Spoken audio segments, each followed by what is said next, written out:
अब इनको देखो तुम एक बार, कौन कौन सी चीजें क्लियर करा दी है, पर क्लियर की नाम गिन के बताइए। 10।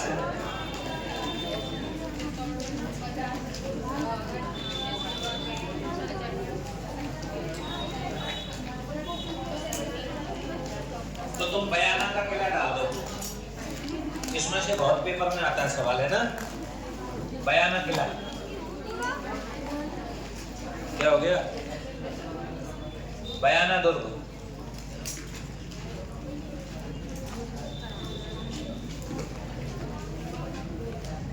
और बयाना दुर्ग लिख दीजिए, कहाँ है ये, भरतपुर में है, बयाना भरतपुर के अंदर है।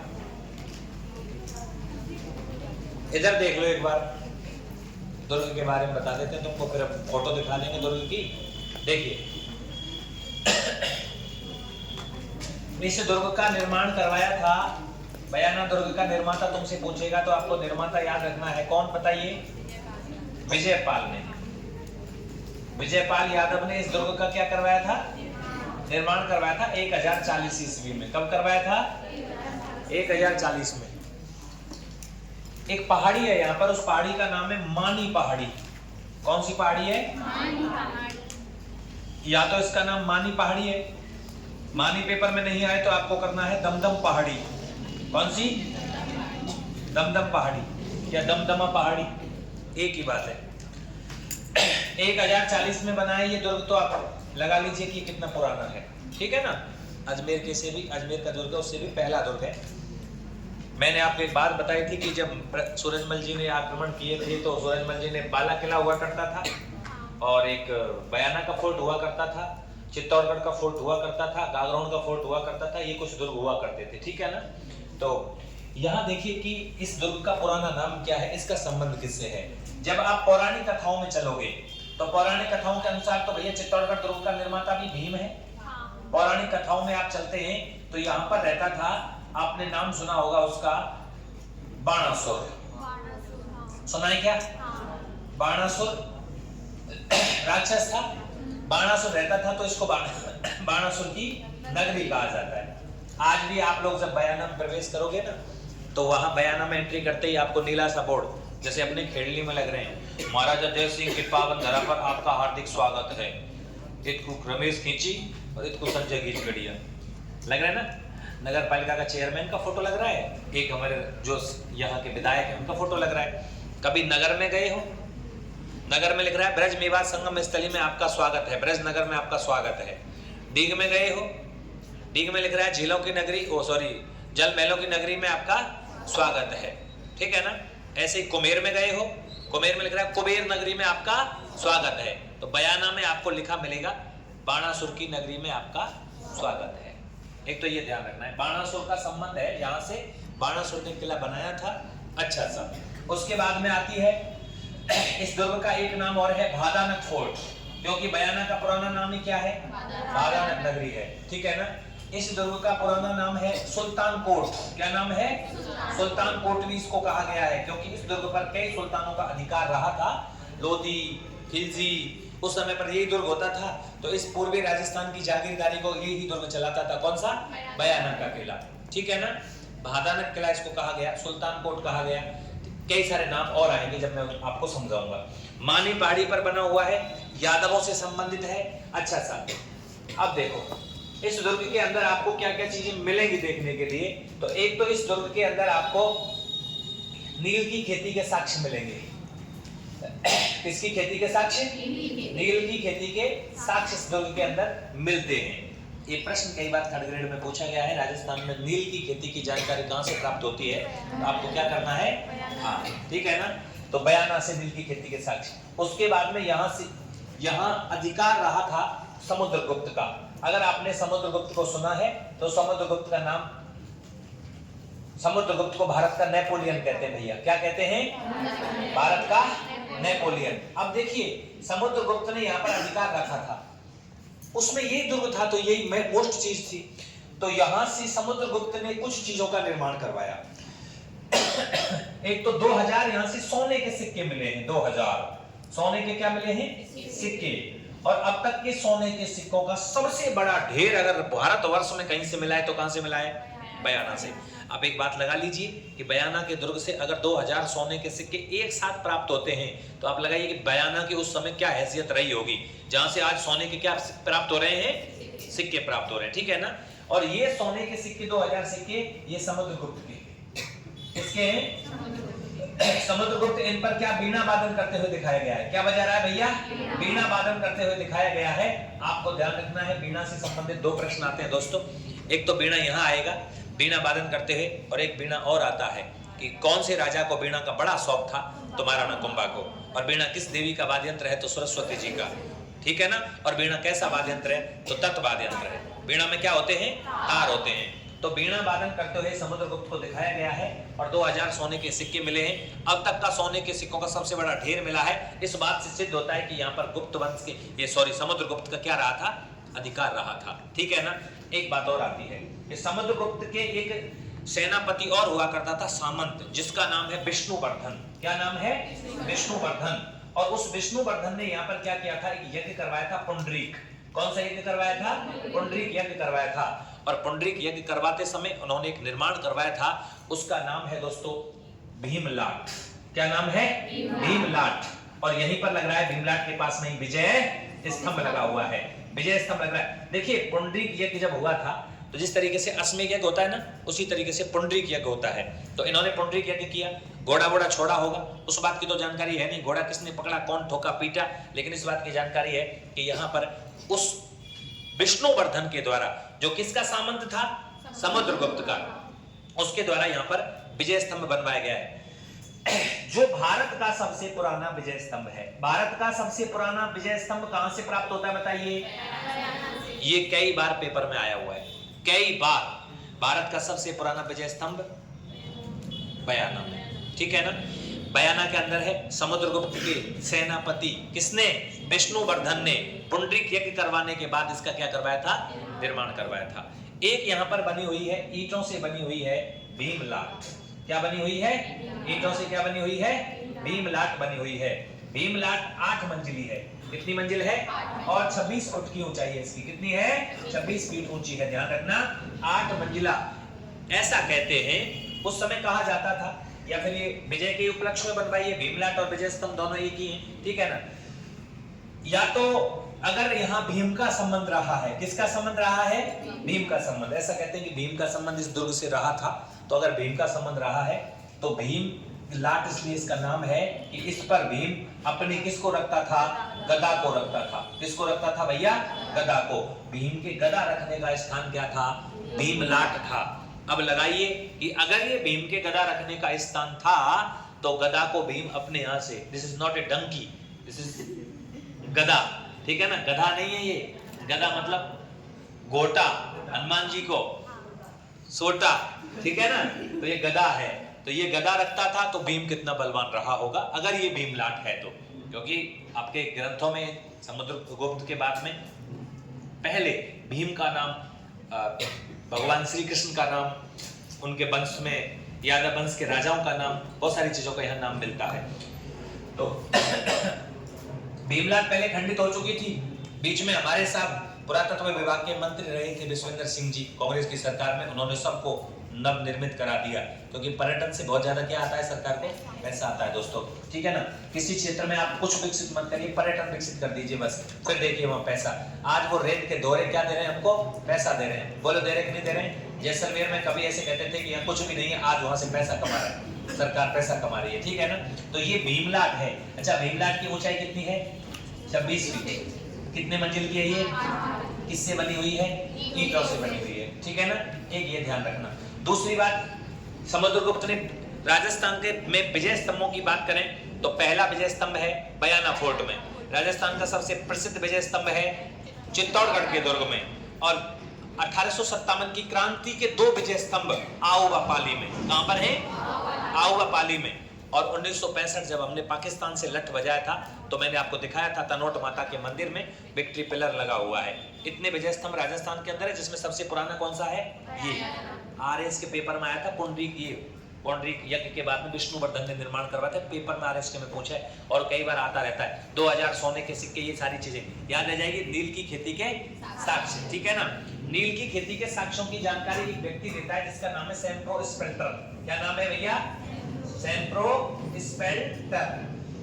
इस विद्वान ने कहा था कि यहाँ नील की खेती की जाती थी। प्राचीन काल में नील की खेती, नील से कलर बनता था, उसकी खेती यहाँ पर की जाती थी। तो ये ध्यान रख लेना।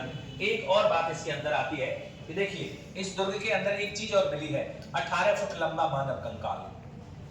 18 फुट लंबा मानव कंकाल मिला। अब आप सोचो, 18 फुट लंबा वो मानव कंकाल 18 फुट लंबा है, तो 1-8 फुट नीचे मासो होगा पामन में। जब वो 18 फुट का आदमी है, कोई आदमी 18 फुट का है, तो हड्डी उसकी नाप की गई तो 18 फुट का बैठा, तो वो अगर उसको शरीर को देखते तो वो कितना भारी भरकम रहा होगा। इस बात से आइडिया लगाया गया कि ये जो शरीर है ये किसका है? बाणासुर का है। बाणासुर को यहीं मारा, यहीं दफना दिया गया होगा, ठीक है ना। तो बाणासुर का शरीर यहीं से प्राप्त होता है। 18 फुट लंबा मानव कंकाल के साक्ष्य भी कौन से दुर्ग से मिले हैं? बयाना के दुर्ग से मिले हैं। याद रह जाएगी ये बात। उसके बाद में इसी दुर्ग में से आपको अनगिनत कब्रों के साक्ष्य मिलते हैं। क्यों? कैसी? अनगिनत कब्रों के साक्ष्य। दोस्तों, यहाँ कब्रें गिनी नहीं जाती हैं, इतनी सारी कब्र निकलती हैं। लेकिन आपको याद रखना कि मुसलमानों की कब्रें नहीं है। मैंने आपको बताया था कि जब 1527 में खानवा लड़ा गया था, तो यहाँ पर लगभग 2 लाख तो हमारी सेना थी और उधर से भी बहुत सारी सेना आई थी। तो लगभग यहाँ पर 1 लाख 2 लाख 1,80,000 के आसपास लोगों की मृत्यु हुई थी। और उस समय पर इतने लोगों का दाह संस्कार एक साथ में नहीं किया जा सकता था, तो उसके ऊपर क्या डलवाई गई थी? मिट्टी डलवाई गई थी, ऐसा इतिहासकार बताते हैं। तो यहाँ अनगिनत कब्रों के क्या मिले हैं? साक्ष्य मिलते हैं। एक ये बात आपको याद रख लेनी। एक आ जाइए साहब, देखिए आप पढ़ोगे, एक रानी यहाँ हुई थी यादव वंश की, उसका नाम है चित्रलेखा। क्या नाम है दोस्तों? चित्रलेखा। उसने यहाँ पर एक मंदिर बनवाया था। क्या बनवाया था? मंदिर बनवाया था भगवान श्री कृष्ण का, क्योंकि ये स्वयं को श्री कृष्ण के वंशज ही तो मानते हैं, ठीक है ना। तो मंदिर बनवाया था। उसके बाद में आए यहाँ पर कौन? ये मुस्लिम। और मुस्लिमों ने जब आक्रमण किया तो इसको तोड़ करके इसी मंदिर को किसका रूप दे दिया? इसको किसका रूप दे दिया? मस्जिद का रूप। किसका रूप दे दिया? मस्जिद का रूप, ठीक है ना। लेकिन ध्यान रखना, जो ये मस्जिद है ना, इसका मंदिर का पहले नाम था उषा मंदिर। क्या नाम था? उषा मंदिर, ठीक है। उसके बाद में इसका नाम चेंज हो गया, सब क्या हो गया? उषा मस्जिद। उषा मस्जिद हो गया। उसके बाद में यहाँ पर आए ईसाई, अंग्रेज आए। अंग्रेजों ने कहा ना तो मंदिर ना मस्जिद, अब बनेगा गिरजाघर। तो दोस्तों, उन्होंने क्या बनवा दिया? गिरजाघर बनवा दिया। नाम क्या चलेगा? उषा, ठीक है ना। वर्तमान उसके बाद में ये दुर्ग जाट राजाओं के कब्जे में आ गया और जाट राजाओं ने पुनः इसको क्या बनवा दिया? मंदिर बनवा दिया। लेकिन आपसे पूछे कौन सा दुर्ग है जिसमें मंदिर, मस्जिद और गिरजाघर एक साथ में मिलते हैं? रणथंभौर का दुर्ग लिखवाया। लेकिन आए ऊषा मंदिर, ऊषा मस्जिद और ऊषा गिरजाघर। अगर ऊषा लगा जाए तो आपको उत्तर क्या करना है? बयाना का दुर्ग करना है, ठीक है ना। अब आपको एक बात और ध्यान रखनी है। ये तो सारी बातें इसके बारे में हो गई। खानवा युद्ध जब हुआ था तो ये महाराणा सांगा के अंडर में रहा था और खानवा का युद्ध बयाना को लेकर के हुआ था। हुआ तक नहीं हुआ था, उससे पहले एक लड़ाई लड़ी गई थी। और वो लड़ाई कौन सी थी? बयाना की लड़ाई। या बयाना का युद्ध लड़ा गया था ना 16 फरवरी 1527 को युद्ध हुआ था, जिसमें किसकी विजय हुई थी? महाराणा सांगा की विजय हुई थी। ये आपको कुछ तथ्य याद रखने हैं, ठीक है ना। उसके बाद में यहाँ आपको बहुत सारी चीजें मिलेंगी, जिनमें से एक चीज बड़ी मोस्ट इंपोर्टेंट है। यहाँ पर आपको अकबर की छतरी मिलेगी। किसकी छतरी मिलेगी? अकबर की छतरी। अब दोस्तों, आप कहेंगे सर अकबर मर गया था क्या?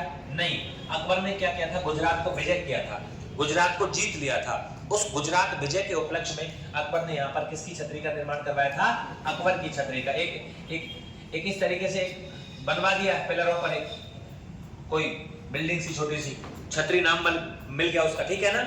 और उसने कहा था कि भाई हमने गुजरात को विजय किया है, उसके उपलक्ष्य में हम क्या बनवा रहे हैं। तो राजा पहले किसी क्षेत्र को जीतते थे तो उसके लिए कोई ना कोई प्रशस्ति या कोई ना कोई ऐसी कोई चीज लगा देते थे जिससे पता रहे कि भाई ये हमने इसके, जैसे कि महाराणा कुंभा ने नागौर विजय के उपलक्ष्य में कुंभलगढ़ बनवाया है ना। महमूद खिलजी को हराने के उपलक्ष्य में 1437 में हरा दिया था सारंगपुर के युद्ध में, तो बनवाया क्या? विजय स्तंभ बनवाया। सही है। उसी प्रकार ये उसके बाद में आएगा साहब लोधियों के मीनार यहाँ मिलेंगे। लोधी वंश के राजाओं का राज रहा था। लोधियों की क्या मिलेंगी यहाँ पर? मीनारें मिलेंगी। ठीक है ना, ये आपको ध्यान रखनी है। कुछ तथ्य ये भी आपको याद रखने हैं। अब मैं तुम्हें एक बार उस दुर्ग को दिखाता हूँ, बयाना फोर्ट को, फिर लिखने वाली चीजें होंगी उन सबको लिखाया जाएगा। लेकिन विष्णुवर्धन वाली बात आपको याद रखनी है। पुंडरीक यज्ञ करवाया था और उसके बाद में भीमलाट विजय स्तंभ का निर्माण। अब ध्यान रखना, उत्तर में समुद्रगुप्त भी आ सकता है और ऑप्शन में विष्णुवर्धन भी आ सकता है। दोनों ही सही है, क्योंकि विष्णुवर्धन कौन को चिल्लाओ? समुद्रगुप्त को। ठीक है ना, समुद्रगुप्त ने विष्णुवर्धन से कहा कि तू यहाँ की रखवाली कर ले। जीतने के बाद सोने के सिक्के चले थे इस दुर्ग से। ठीक है ना, तो अभी कौन सा फोर्ट पढ़ रहे हैं हम लोग?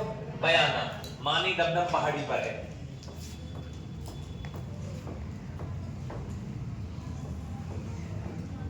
खंडर अवस्था में है।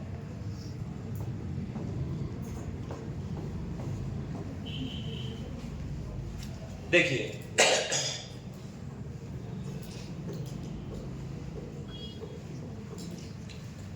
पत्थरों से बना हुआ दुर्ग है। थोड़ी सी अवस्था जो है वो खंडर हो गई है। बहुत पुराना दुर्ग है, 1040 में बना था ये। अब देखो इसमें जो आपको दिखाई देगी असुर बाणासुर का किला, और ये आपकी जो है ये वो है क्या? वो भीमलाट। क्या है? भीमलाट। ये भीमलाट है। ठीक है ना भैया, ये देखिए ये बनी हुई है, ये भीमलाट बनी हुई है आपकी। ये ईंटों से है, ये पत्थर और ईंटों से बना हुआ दुर्ग है। पहाड़ियों को घेर करके बनाया गया है। यहाँ पर अरावली की लास्ट पहाड़ियां हैं। ये नहीं है आपकी। उस समय तो ये बहुत बड़ा किला हुआ करता था भाई। जब ये बन के तैयार हुआ था ना, तो वास्तव में सबसे बड़ा दुर्ग की श्रेणी में ये आता था, क्योंकि सारी पहाड़ियों को घेर करके दुर्ग बनवा रखा था। और ये बड़ा था, तो जो भी राजा यहाँ राज करते थे वो इसको बढ़ाते ही। और दुर्ग नहीं थे, भरतपुर नहीं था, ये छोटे मोटे दुर्गों के कोई नाम निशान नहीं थे। ठीक है ना, ये दुर्ग थे ही नहीं, तो यही दुर्ग हुआ करता था। आजकल इसकी अवस्था, अच्छा लाल बलुआ पत्थर से बना है, क्योंकि धौलपुर के पास में और करौली के पास में ना लाल गुलाबी बलुआ पत्थर निकलता है, उससे ये बना हुआ है। ठीक है ना, तो ये ध्यान रखना। इसमें लिख रखा है, अंदर देखिए, ये देखिए ये महल इसके अंदर है, जिनको अभी थोड़ा सही करवाया गया। देखिए लाल बलुआ पत्थर अंदर से हैं, जो चीजें बची हुई हैं उनको तो अच्छे ढंग से सजा दिया गया है। इस तरीके का एक फोर्ट। ये अवस्था देखिए, जीर्ण शीर्ण अवस्था हो गई है, बिल्कुल पुराना फोर्ट है। ध्यान किसी ने दिया नहीं। भरतपुर के बाद में फिर बयाना पर किसी ने ध्यान, जब भरतपुर बसा दिया तो फिर बयाना पर इतना कौन ध्यान देगा? पहाड़ियों का क्षेत्र था, तो यहाँ पर नहीं ध्यान दिया गया। तो इस तरीके से खंडर अवस्था में है, लेकिन उस समय पर ये महल कितने शानदार रहे होंगे। ठीक है ना, आ जाइए देखिए, ये बावड़ी है पानी के लिए, पानी पीने के लिए बावड़ी वगैरह सब कुछ। एक दुर्ग में सारी चीजें होती थी, मैंने बताया नहीं तुमको, दुर्ग के अंदर हर व्यवस्था राजा के द्वारा की जाती थी। ठीक है ना, तो पता नहीं कब किसका आक्रमण हो जाए, कब क्या हो जाए। तो ये आपकी छतरियां हैं, यहाँ पर छतरियां इस तरीके से कोई छतरी अकबर के द्वारा बनवाई गई, लेकिन ये अब खंडर अवस्था में है पूरा फोर्ट। ये आपकी भीमलाट है, ये रही, ये क्या है? ये भीमलाट है। ये 8 मंजिल की हुआ करती थी, और उसके बाद में तो टूट गई थी, तो 26 फुट ऊंची हुआ करती थी पहले जब ये थी। देखिए ये दिखाई दे रही है। ठीक है ना, भगवान श्री कृष्ण से संबंध है। यहाँ पर भगवान श्री कृष्ण का संबंध रहा है 5000 साल पहले। उस युग के बारे में बताया जाता है। बाणासुर की बेटी उषा ने श्री कृष्ण के नाती अनिरुद्ध को इस किले में कैद करके रखा था, जो 9852 वर्ष पहले की बातें महाभारत पुराण के अनुसार बताई जाती हैं। ये आप थोड़ा सा याद रखना है इसको। उषा मंदिर, उषा मस्जिद और उषा गिरजाघर इसमें है। अब आती है साहब हमारी, एक हमारा दुर्ग हुआ है। देखिए हमने दुर्ग पढ़ा ना, विजय स्तंभ निकालते हैं एक बार, क्या खुलेगा? बयाना फोर्ट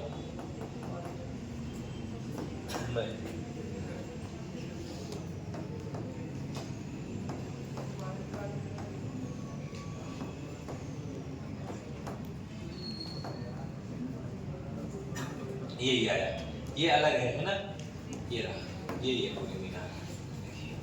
ठीक है, तो यही तो आपकी भीमलाट है, और यही आपकी, ठीक है ना, विक्ट्री पिलर। बाद में इसको तोड़फोड़ मचा दी थी राजाओं के, जब आक्रमण यहाँ होते थे। भीमलाट, अगर भीम यहाँ पर गदा रखता था, ये इसके पास में इसका वो लगा हुआ है, लोहे का ही है ना, ये लिखा हुआ है इस पर कि भाई ऐसे ऐसे करके राजा ऐसे ऐसे निर्माण करवाया, तो ये एक लोहे का पिलर है, इस पर लिखा हुआ है। इतनी ऊंची हुआ करती थी ये तो आज भी यहाँ पर लगा हुआ है, ये लोहे का। इतनी ऊंची हुआ करती थी, लोहे का है, ठीक है ना। ये एक लाख। उधर ये वाली है 8 मंजिली थी। कितने मंजिल की थी? 8 मंजिल की थी, ठीक है ना। नीचे आपके दुनिया भर के अब तो फसल वगैरह होती है उधर, लेकिन ये पूरा के पूरा ये सोने के सिक्के यहाँ मिले। अब देखो सोने का सिक्का जो चलाया था समुद्रगुप्त का वो कैसा था? अरे समुद्र की मीनिंग क्या है?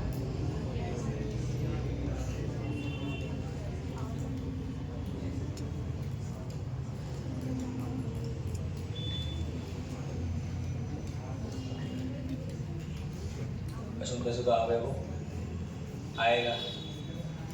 देखिए ये रे खतरनाक है ये रे। सोना तो सोना ही होता है यार, सोना तो सोना ही होता है। ये समुद्रगुप्त है, बीना वादन करते हुए ये दिखाए गए हैं, ये मिले यहाँ से। सोने में जंग थोड़ी लगती है। ये श्रीगुप्त का है समुद्रगुप्त, ये सोने के सिक्के यहीं से प्राप्त हुए सबसे ज्यादा, ठीक है ना। स्वर्ण सोने का सिक्का लगा लीजिए। तो समुद्रगुप्त का शासन बहुत अच्छा शासन माना जाता है। अगर तुमने समुद्रगुप्त को पढ़ा हो, उनके काल में सोने के क्या चलते थे? सिक्के चलते थे। और ये कहाँ से प्राप्त हुए? ये राजस्थान में कहाँ से प्राप्त हुए? कितने सिक्के प्राप्त हुए? 2000 सिक्के प्राप्त हुए। लिखवा दिया जाए? बोलो, आना करो, आ जाओ फिर लिखो।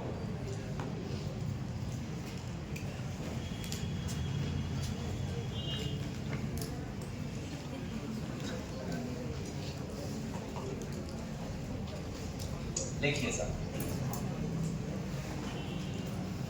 बयाना दुर्ग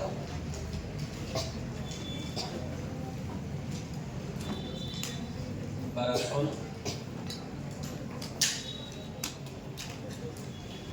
निर्माण किसने करवाया?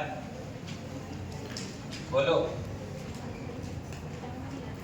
विजयपाल यादव ने कराया। पहाड़ी कौन सी है? मानी पहाड़ी।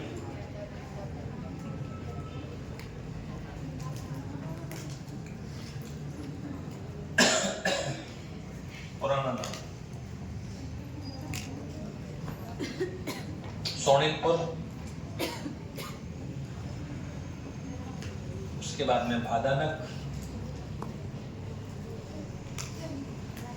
बाणासुर का किला,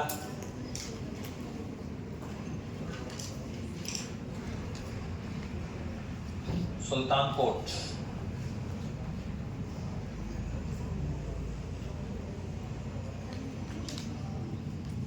सुल्तानकोट। निर्माण की तिथि लिख देना 1040 ईस्वी तारीख। एक दो नाम और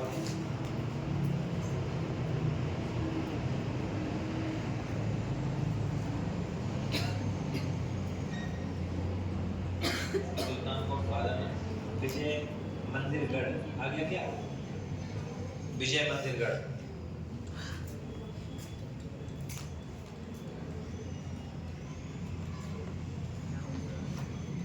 बादशाह दुर्ग,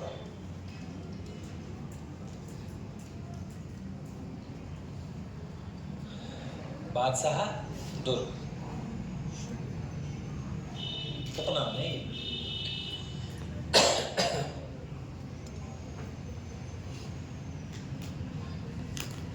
लिख लिया। अच्छा, कौन से पत्थर से बना है भाई ये? अब लिखिए, पत्थर लाल बलुआ पत्थर से। आपने देखा भी है ना इसको? अरे आवाज देखोगे ना? देखो इस क्षेत्र में लाल बलुआ पत्थर खूब निकलता है, लाल, मेहरून और गुलाबी, है ना, खूब निकलता है बलुआ पत्थर।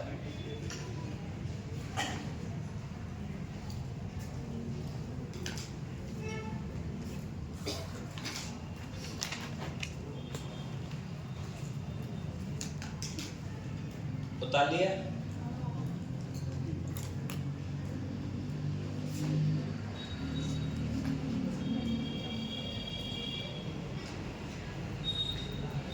महाभारत समय में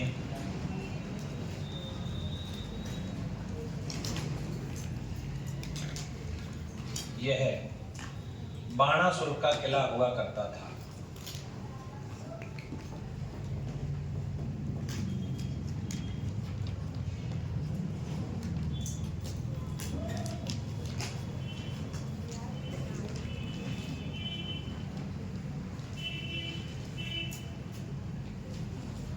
प्राचीन समय में एशिया का सबसे बड़ा दुर्ग था।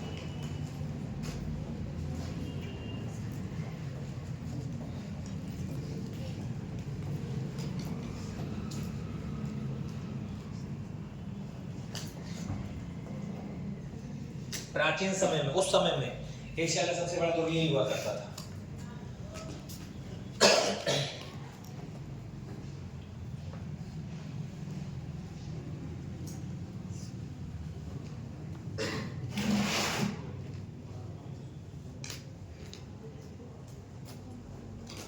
बना लिया।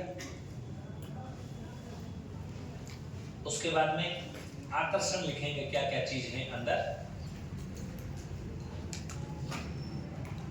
है ना।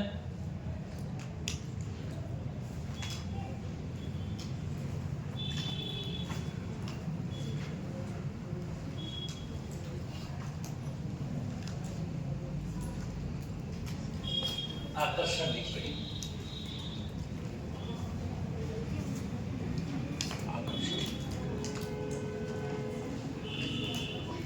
पहला लिखेंगे नहीं, भीमलाट।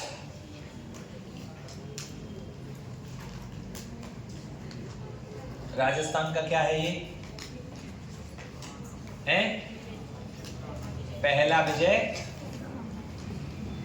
स्तंभ। भीम के गदा रखने का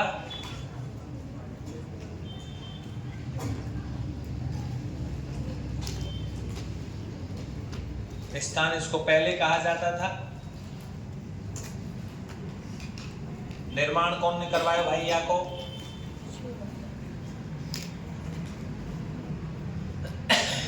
समुद्रगुप्त के सामंत विष्णु वर्धन ने।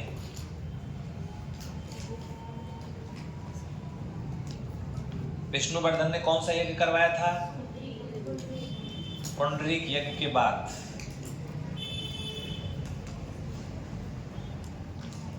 कितने ऊंचे और प्यारे बच्चाओ, ऊंचाई 26 किलोमीटर, किलोमीटर फीट है। मंजिल कितनी है, कायते बन रहे है, पत्थर थे, ईंटों से, है ना। उपनाम और कर दूं या कोई एक, राजस्थान की कुतुब मीनार,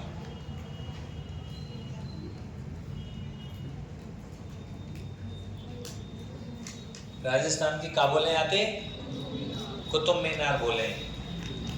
ध्यान रखना ये वाली लाइन, राजस्थान का पहला विजय स्तंभ बयाना के दुर्ग में है दोस्तों, है ना।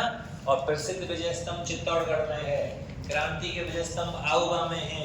पाकिस्तान से विजय का उपलब्ध स्तंभ तनोट माता में है वो। कैसे हंस रही है, बोला लियो कैसे हंस रही है बताओ, है कोई ना कोई चक्कर तो है। कौन सी कैसे रे हंसी आगे बात सुन ले बा, नाइट्रस ऑक्साइड। अरे हंसाने वाली गैस कौन सी है, कार्बन मोनोऑक्साइड। कौन सी है रे, लाफिंग गैस, नाइट्रोजन नहीं होती, नाइट्रस ऑक्साइड होती है। मारे दुकान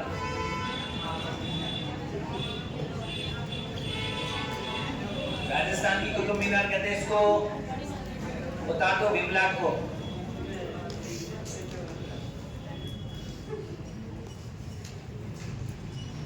ईंटों से बन रही है, देख लिया।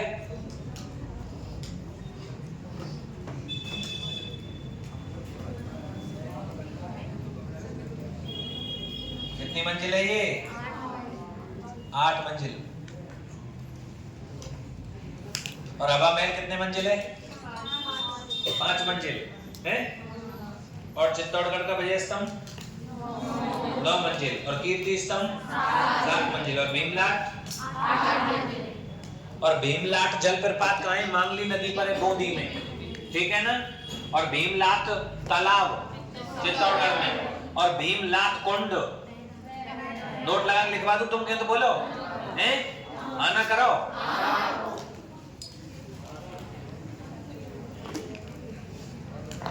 नोट लगा दो चलो।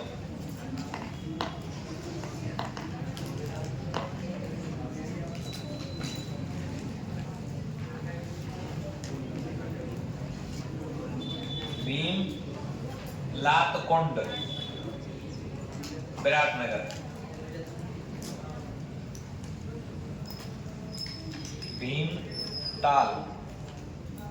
तालाब या भीमलाट तालाब चित्तौड़गढ़।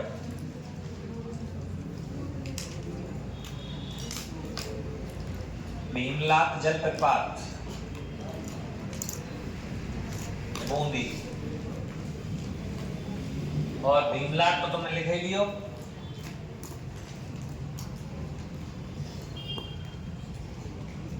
सही है ना भाई? लिख दीजिए नोट में।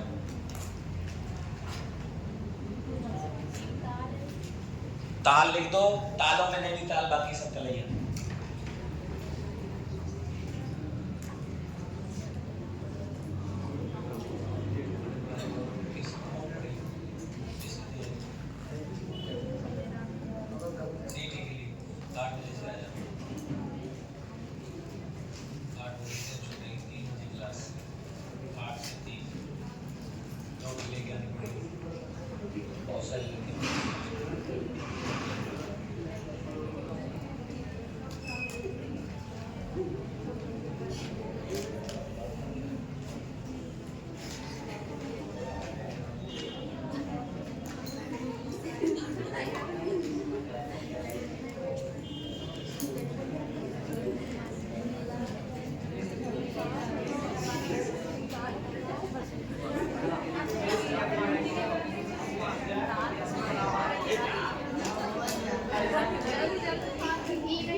अच्छा बता लिया तुमने। दूसरा वाला लिखें, यहाँ तक तो कंप्लीट हुआ ना। ये हाइट वाइट देख लो, पेपर में आ रही है। कीर्ति स्तंभ की 24.5 आई है ना? अरे आई क्या? तो मैंने लिखवा दिए, वहां पहले भी लिखवा रखे, अब भी लिखवा रहा हूँ। तेरे मत कहना कि नहीं मिला, अपने नोट से बाहर कुछ नहीं जाएगा। अपन एग्जामिनर से 3 कदम आगे चल रहे हैं, पहले से ही और चल रहे हैं। मैं पहले हल्ला मचाता था कि भाई ये आएगा, तो कई लोग कहते थे सर जी ड्यूटन याद होए का ना होए तो मैं क्या करूं? फिर मैं तो लिखाई ना सबरी, हाइट भी लिखाई मैंने, सर जी याद होए का ना होए तो अब कर लो, पेपर में आने लगी।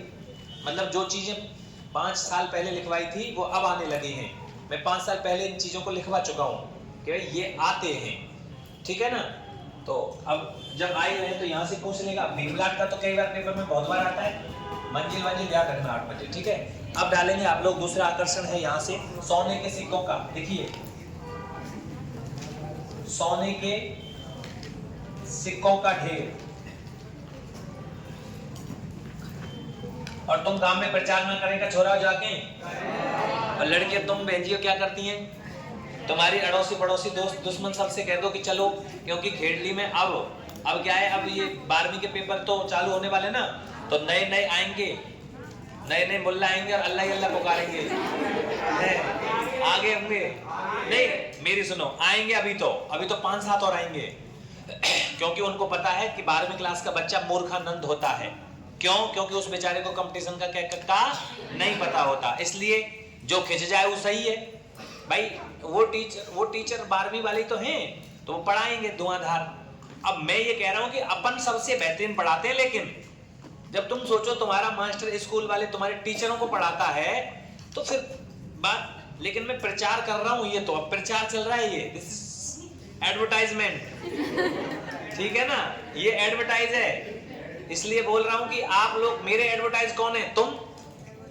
अब एक चीज और बताऊं तुमको, ये लिखाया जाएगा, मैं तुम्हें पढ़ा रहा हूँ बीएसटीसी में। अभी बीएसटीसी वाले बच्चे बैठे ना, इसी में बिठा रखे भाई यहीं पढ़ो, तुम्हारा नंबर इस वजह से आएगा। बीएसटीसी की पढ़ाई से बीएसटीसी का नंबर नहीं आता है। अगर मैं बीएसटीसी के लेवल से लेके चलूं तुमको, तो तुम 50 नंबर नहीं ला सकते। पर अभी ये कॉफी जब तुम पढ़ोगे, तुम्हारे अड़ोसी पड़ोसी जो तुम्हारे भाई बहन होंगे, जो 12वीं क्लास में है, जो उन स्कूल वालों के कहे में है, होते हैं बच्चे, मानते हो ना इस बात को? मैं तो मानता हूं, मुझे पता है। तो आपका नोट्स दिखाएंगे आप, जब आप कहेंगे देखो कितना लिख रहा है, तो पता है उनका जवाब क्या होगा?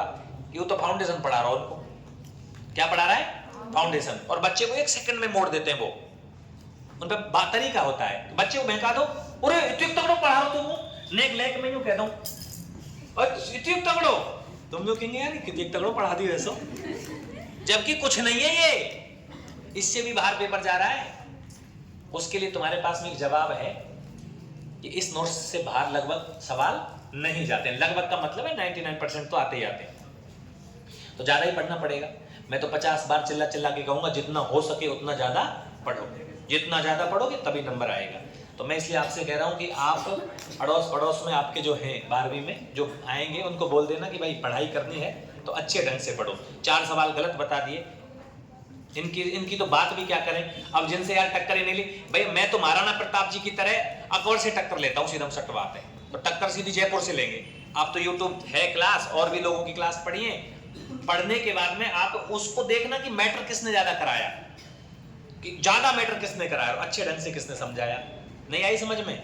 मैं जयपुर वालों की तरह भी ये नहीं पढ़ा रहा हूँ कि तुम मेन चीज को लिख लो और उसके बारे में अपना नोट्स खुद ही बनाते रहो। मैं खुद बनवा रहा हूँ यहाँ, जिसलिए मुझे डबल टाइम लग रहा है कि नहीं लग रहा है? नहीं तो जयपुर वाली क्लासें क्या होती हैं, वो बोलता रहता है, समझाता रहता है, उतारते रहो साथ साथ में। मैं समझाने के बाद में फिर आपको टाइम दे रहा हूँ उतारने के लिए।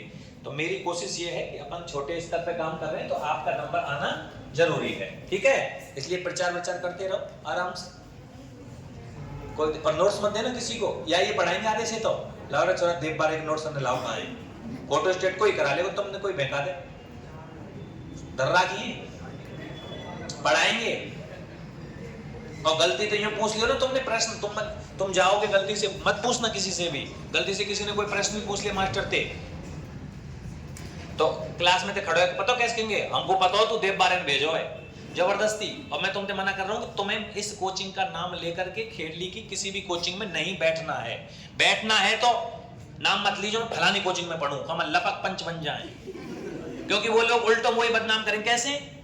देखो उस इस तरीका होता है उनके पास में, तुमने प्रश्न पूछा, उसको तो आता ही नहीं है, अब उसको पता लग गया ना कि ये बहुत बड़े लेवल के प्रश्न है, तो खड़ा करे, खड़ा हो जा बेटा, तू कहीं पढ़े ना पढ़ूं, खा गंगा जी सो, सर जी पढ़ूं, कहां पढ़े? सब देव में पढ़ूं। देख लो, मैं कह रहा हूं ना, मास्टर ने भेजो देव बारे ने, हमसे जलता है, फ्री में बदनाम कर रहे हैं यार वो। ऐसा भगवान कसम शुरू से होता आ रहा है ऐसा। और मैं हाथ जोड़ जोड़ के यूं कहूं, भाई देवता तुम कहीं पढ़ के आओ, क्लास चेक करो, कोई दिक्कत नहीं है, तुम जाओगे देखने के लिए, मैं तो ये कहता हूं कि यहाँ को छोड़ के जाओगे तो यहाँ का मैटर निकल जाएगा। तो इसलिए नहीं जाओ, अपनी पढ़ाई चल रही तो अपन को तो यहीं पढ़ना है, सीधी सी बात है। लेकिन जब भी कभी मन भी करिया नेकात ऐसा यार दोस्तों के संग चले जाए, चलो देखिए, तो वहां चुपचाप बैठ के सुन के बस यूं देख के आ जाइयो कि हाँ साहब मान के साहब बहुत टॉप पढ़ा रहे हो, वो तुम्हें पता हो कि वो कहाँ पढ़ा रहे हो, पता लग जाएगा ना। इसलिए वहां अपनी कोचिंग का नाम मत लेना कि मैं फलानी कोचिंग में पढ़ूं, और वे जबरदस्ती उगलवा लेंगे। तुम ना कहेंगे ना तो देव में पढ़े ना, क्योंकि कोचिंग ही एक चल रही है यार। देव में पढ़े तू सर जी ना पढ़ू देव में, तो पे खाते आवे फ्री प्रश्न, सर जी पढ़ू, और वहीं पे ही फिर देख लियो, हम कह रहे हैं ना, हम देख लियो। ऐसा होता है दोस्तों, हम बचपन से तो नहीं खैर, लेकिन 2017 से तो मैं यहाँ देखता आ रहा हूँ इस चीज को। कि मेरा नाम ऐसे बर्बाद किया जाता है, कोचिंग वाले करते हैं। अब धुरंधर आएंगे, वो धुरंधर है, वो धुरंधर, वो बताओ क्या कहेंगे, कायदे पर हो, और उनसे जो पूछ लेना अक्षांश रेखा कायदे कहें तो मोड़े फाड़ जाएंगे वो मास्टर। लेकिन भैया सारे टीचर अच्छा पढ़ाते हैं, इसलिए आप अपनी कोचिंग को नहीं बदनाम करेंगे। अगर जाते भी हैं तो सिर्फ सुन के, देख के। आपको क्या करना है, होशियार नहीं बनना, आपके देखना है कि मेरे लेवल का है क्या नहीं है, चेक कर सकते हो आप, अपने भाइयों को बता सकते हो। उसके बाद में तुम्हारे पास में सबसे मजबूत चीज है ये किताब। या दुनिया कहीं किसी के भी सामने रख देना, जो तैयारी कर रहा है ना बड़ी से बड़ी, उसको अपने नोट्स भेज देना बस तुम। मैं तुमसे ये कह रहा हूं कि जो बाहर तैयारी कर रहा है कोई से भी सब्जेक्ट के, ये नहीं कि मैं अपने की बात कर रहा हूं, कोई से भी सब्जेक्ट के टॉपिक वाइज नोट्स भेज देना कि मैं ये पढ़ता हूं, यहां पर मुझे ये पढ़ाया जाता है, प्लस ये कोचिंग में लिखाया जाता है, इसमें से बाहर से मैंने कोई ऐड नहीं किया, वही भेज देना। आपको जो बाहर तैयारी कर रहा है वो ये कह देगा इससे बेहतरीन दुनिया में कोई लिखा नहीं रहा है अभी, ये मेरी गारंटी है। इसलिए आपके पास में एक बहुत अच्छी सी अमानत है, इसको संभालो, पढ़ो आराम से। मैं तो बार बार यही कहता हूँ धुआंधार पढ़ो इसको जितना हो सके, जब मौका मिल जाए जब रात में खोल के। अगल बगल में किताब रहनी चाहिए तुम्हारे यार। इधर हाँ, ये जमाना वो नहीं है जो गर्लफ्रेंड चाहिए तुमको बात करने के लिए, ये जमाना किताबें, किताबों को, इस किताब को गर्लफ्रेंड बना लो, इस किताब को गर्लफ्रेंड बना लो। और मन नहीं लगता है गलती से तो मेरा फोन नंबर ले जाओ, मुझे फोन करो, तो मैं लड़की बन के बात कर लूंगा, हेलो कैसे हो जाने वाला। समझाते समझाते बावड़े हो बेटा, आज ही छतन पे घूम रहे, कई बंदर खा जाए, छतन पर जाए। सोने के सिक्कों का ढेर मिला, लिखिए 2000 सिक्के मिले यहां से। कितने? 2000 सिक्के। सिक्के किसके हैं भैया? समुद्रगुप्त के।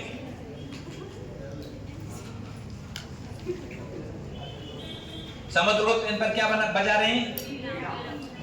बीना वादन करते हुए।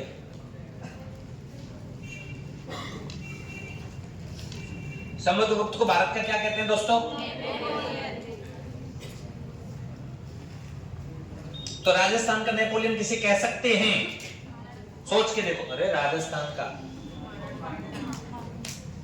किसको कह सकते हैं? राजस्थान का नेपोलियन महाराणा कुंभा को कह सकते हैं, लेकिन महाराणा प्रताप को कहेंगे हम, महाराणा प्रताप।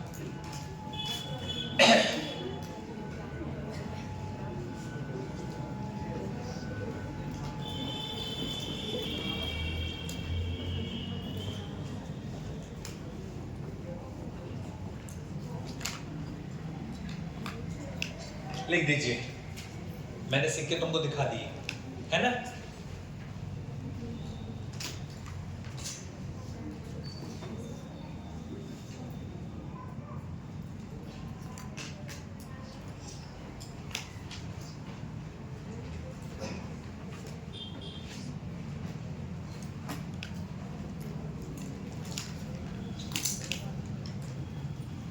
एक एक चीज ये समझ लीजिए काम की है।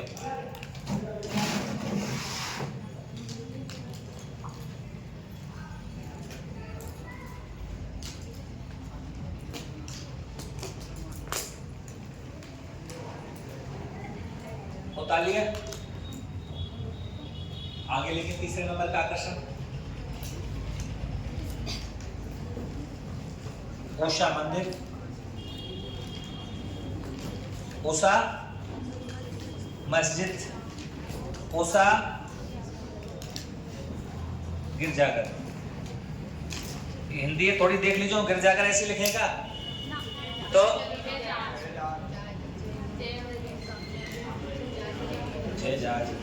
अच्छा गिरजाघर है। उषा मंदिर किसने बनवाया? रानी चित्रलेखा। रानी चित्रलेखा। उषा मस्जिद किसने बनवाई इसको तोड़ करके? ना पता? इल्तुतमिश ने।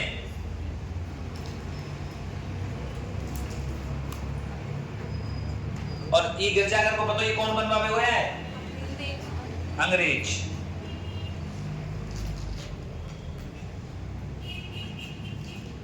और उषा शब्द ना लगा और तीनों चीज होए तो रणथंभौर में मैंने नोट वहां लिखवा दिया तुमको शायद ना लिखवाया, लिखवा दिया।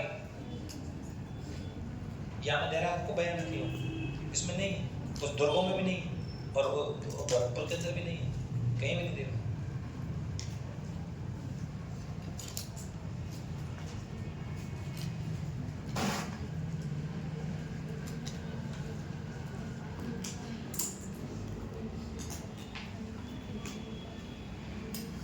उतारिए, आगे लिखें, हट बदल दूं ये।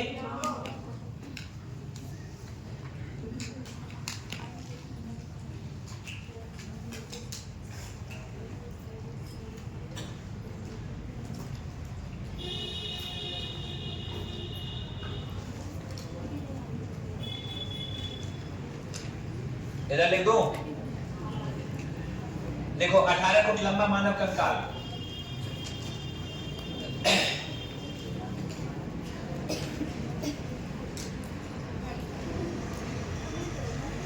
कौन को शरीर है? बाणासुर का शरीर। अनगिनत कामिनियां के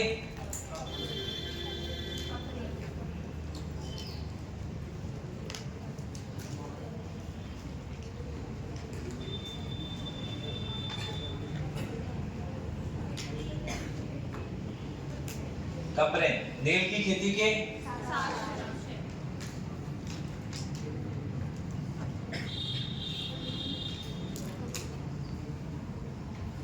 एक व्यक्ति ने जानकारी दी,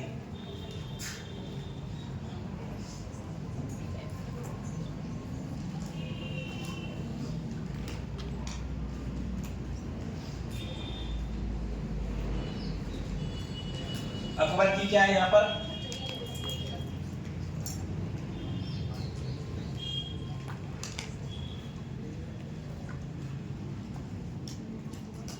अकबरी छतरी।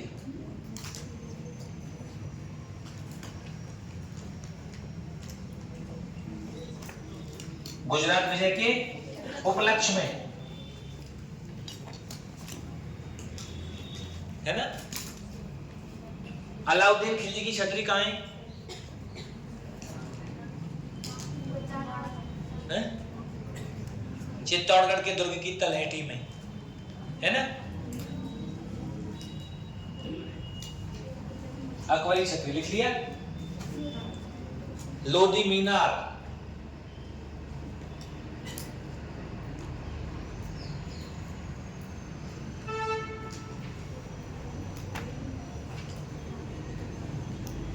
जहांगीरी दरवाजा,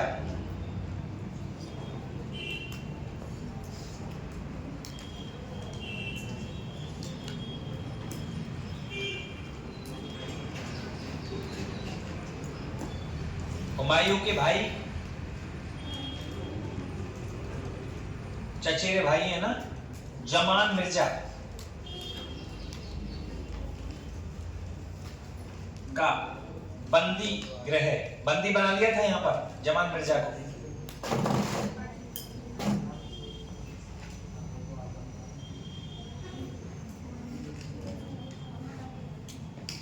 ये उतारिए इनको।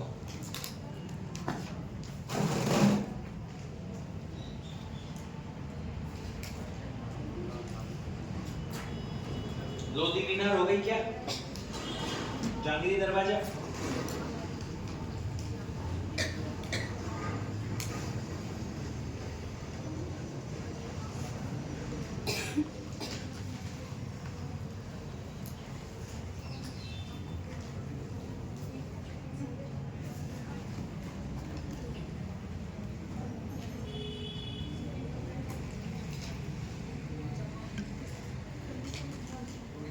और एक को लिख लीजिए सराय सादुल्ला, बिल्डिंग का नाम है सराय सादुल्ला।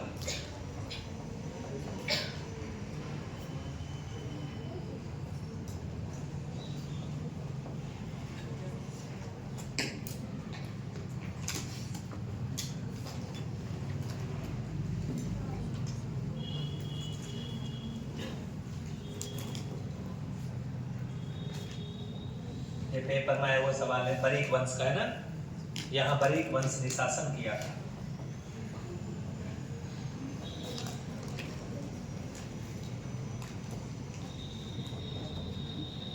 बरीक वंश ने क्या किया था? शासन किया था। ये लाइन याद रखना भाई, वंश का संबंध किस दुर्ग से है, नील की खेती के साक्ष्य किस दुर्ग से है, इसी से है। सोने के सिक्कों का सबसे बड़ा साक्ष्य किस दुर्ग से है, स्पेशल क्वेश्चन है, इससे बड़े निकले नहीं गए। राजस्थान में नील की खेती केवल बयाना में होती थी, ठीक है, क्योंकि नील की खेती करने के लिए पथरीली जमीन होनी चाहिए, और बयाना के आसपास की जमीन कैसी है, पथरीली। ऐसे ही आपको पता है ना, नील की खेती करने के लिए ही और एक आंदोलन हुआ था, कहाँ, चंपारण का आंदोलन बिहार में। गांधी जी गए थे क्या वहाँ? गांधी जी ने कहा कोई नील की खेती नहीं होगी, अंग्रेज कह रहे थे नील की खेती करो, और नील की खेती में लागत ज्यादा आती है और अंग्रेज उसका पैसा उतना नहीं देते थे। तो चंपारण का नील आंदोलन हुआ था, नील की खेती को लेकर के आंदोलन चला था। राजस्थान में यहाँ नील की खेती की जाती थी।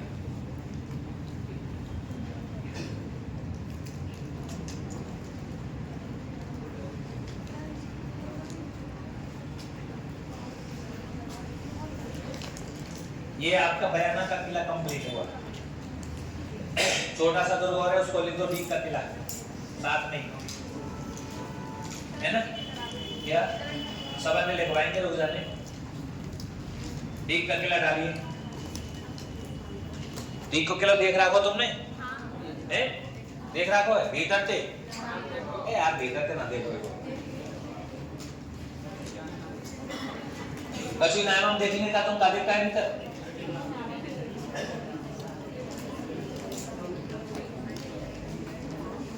सुल्तान सिंह की छतरी है, उसमें बस सूरजमल जी के भाई की।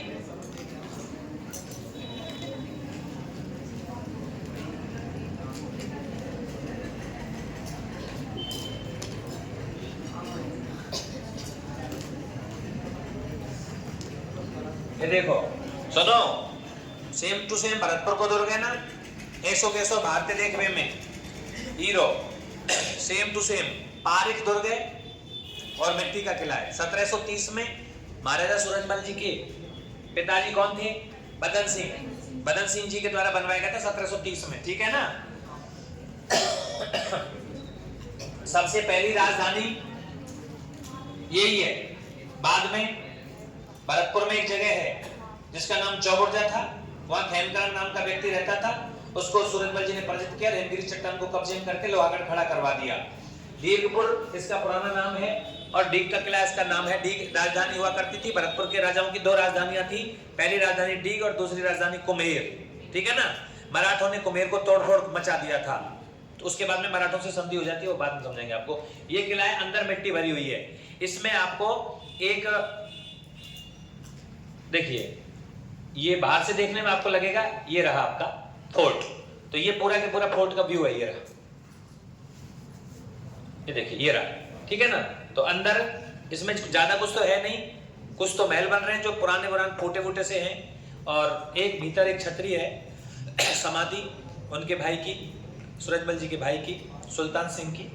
एक इस पर बुर्ज है, और उस बुर्ज पर एक तोप रखी है, लाखा, कोई तोप है जो 1765 में जाके चला दी, कहाँ, दिल्ली में गेट तोड़ दिए।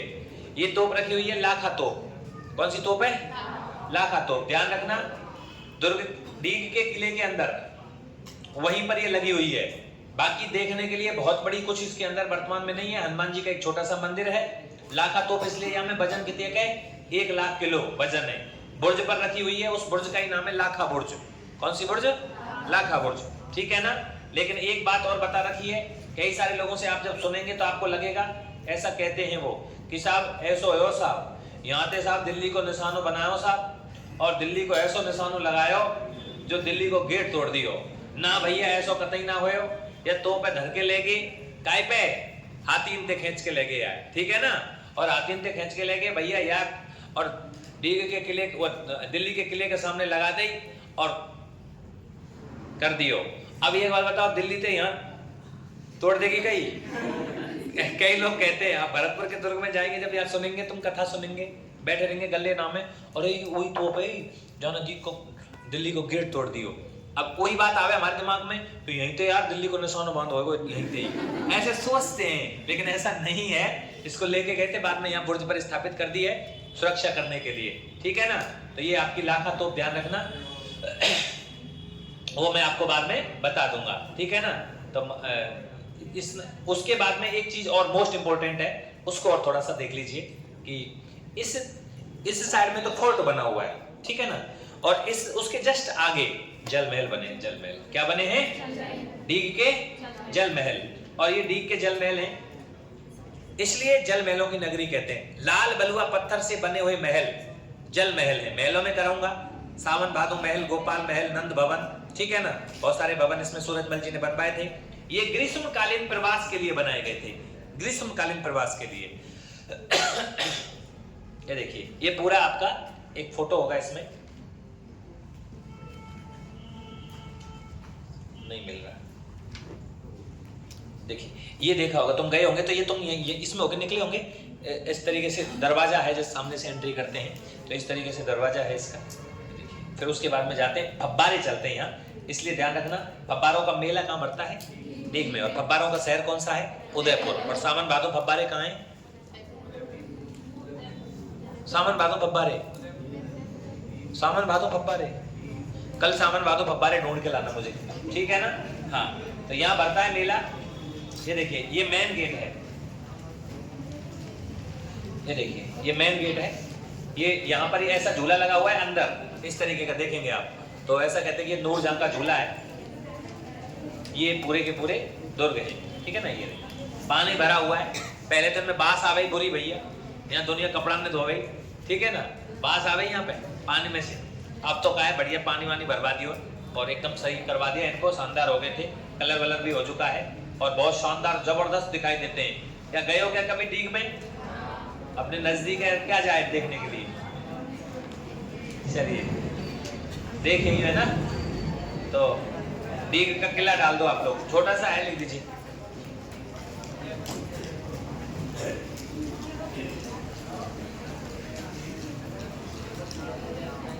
डीग का किला कहाँ है भैया?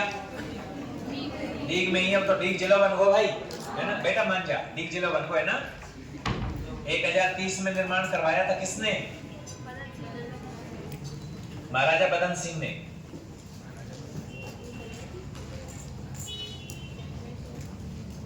है ना, जाट राजवंश की राजधानी रही है ये। पुराना नाम क्या है दीप का? है पुराना नाम नहीं पता तुमको भाई? वाह, दीर्घपुर। क्या नाम है? दीर्घपुर, ठीक है। मैंने कहा लिख दियो, हजार गलत लिख दिया यार, 1030 है, 1730, ठीक है ना। और 1733 में भरतपुर का लोहागढ़ की नींव रखी गई। उसके बाद में लिख दीजिए साहब, आकर्षण अंदर क्या है? सूरजमल जी का महल एक तो,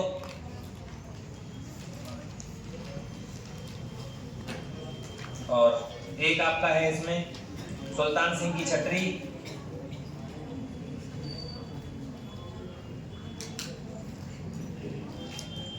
और एक बुर्ज है भैया, बुर्ज। अच्छा, 2 बुर्ज हैं इसमें, है ना। एक कमेंट्स में तुम बता देना, एक को मैं बता देता हूं, बोलो। तुम यार कथू करे तो है ना, तुम आओ करें।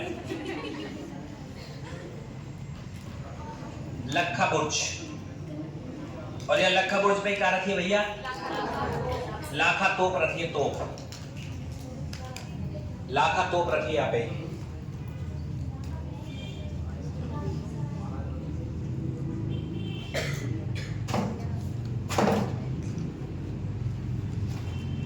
बनाओ।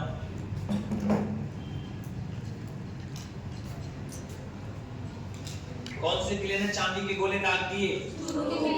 भाई वाह। और सोने के रुपया खाते निकले। कितने होशियार बच्चे यार, तुम तो बहुत होशियार हो। कितने दिनों तक याद रख लेंगे इन बातों में? पेपर तक रख ले, बाकी बाद में तो कोई टेंशन मत ले।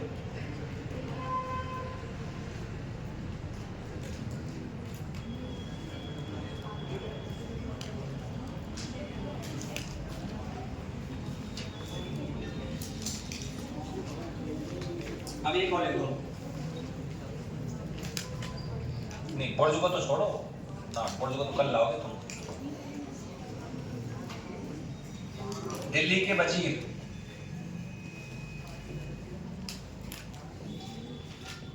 मिर्जा सफी की छतरी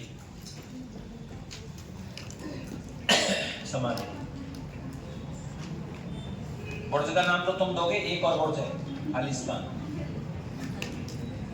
है ना।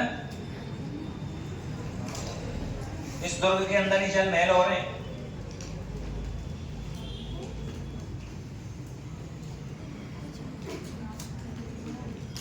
विश्व प्रसिद्ध है भैया।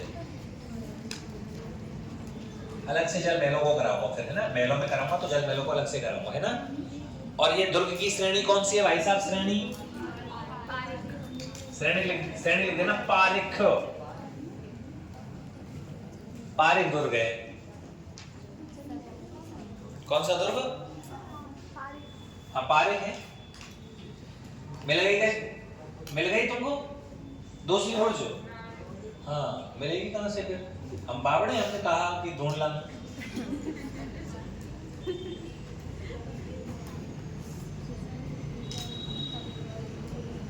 दिखाएंगे तुमको, टेंशन मत लो, ढूंढ के तो लाओ यार, कोशिश तो किया करो, सही है ना। मिलेगी तो ठीक है, नहीं तो हम तो अपन तो लिखवाएंगे। क्या जल महल विश्व प्रसिद्ध जल महल है, जल महलों को अलग से पढ़ाऊंगा। नंद भवन, गोपाल भवन, सावन माधव महल, ठीक है ना, नाम इसमें है। दूरजा का झूला, कई सारी चीज।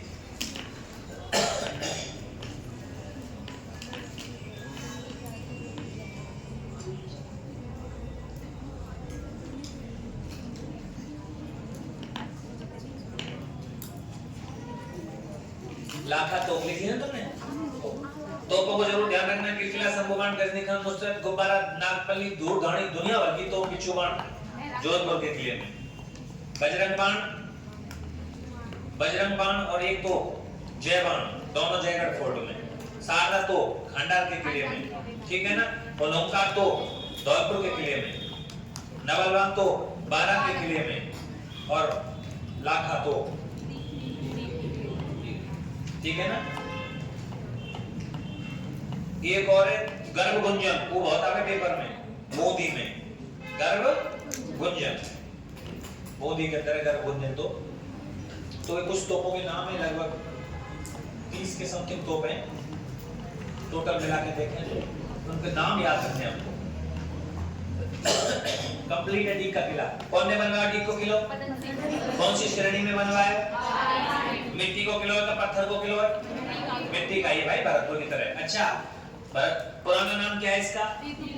देवपुर नाम है। आकर्षण अंदर कौन कौन से महल हैं? तो सूरजमल जी के महल हैं और सुल्तान सिंह जी क्षत्रिय, और एक बुर्ज है। यहाँ में 2 लाखा बुर्ज पे लाखा तोप रखी है। दूसरी बुर्ज को सर जी ने पूछी है, कल बतावेगा। और अगला क्या है? दिल्ली के वजीर, मिर्जा सफी की छतरी और जल महल इसमें, सही है। कल कराएंगे फिर आगे, अभी उसको लिखो नहीं, इसमें कल कराएंगे। छुट्टी काहे की?